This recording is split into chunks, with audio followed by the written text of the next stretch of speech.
I'm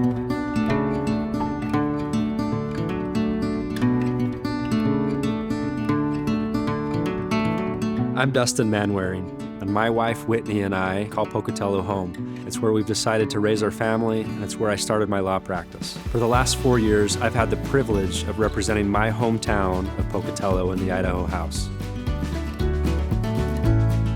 So I'm born and raised in southeast Idaho. I come from one of those multi-generational families. My great-great-grandpa lived here, and each of his boys went out and were entrepreneurs and were successful farming or in business, and have a long history of understanding the people and the culture of southeastern Idaho and what's important here and trying to preserve our way of life. So it's in my blood. We still have that entrepreneurial spirit in Idaho. We still have the ability to come here and make a go of it, and I want to keep that.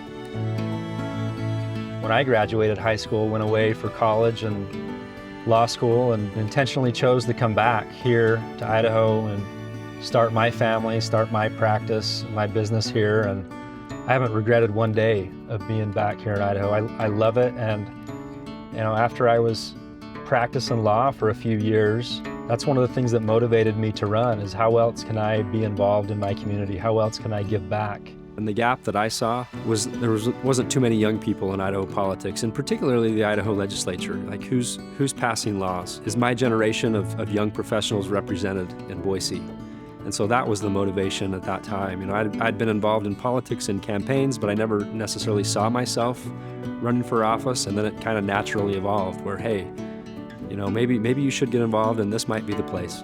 When I drive these streets of Pocatello, I think of each of these small businesses and the things that matter most to them. And same thing when I pass these houses and the people that I live by and my neighbors in Pocatello.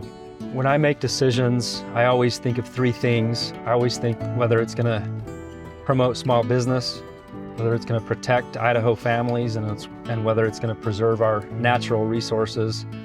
I always ask myself whether there's any other way that we can solve the problem. Does government have to be involved? As long as I'm measuring my decisions on these three things, I think I'm pretty aligned with Idaho values and making sure that I'm making clear decisions. Those are values that I think are worth fighting for, and I think Idaho's values are worth fighting for, and that's what I intend to continue to do as your state representative.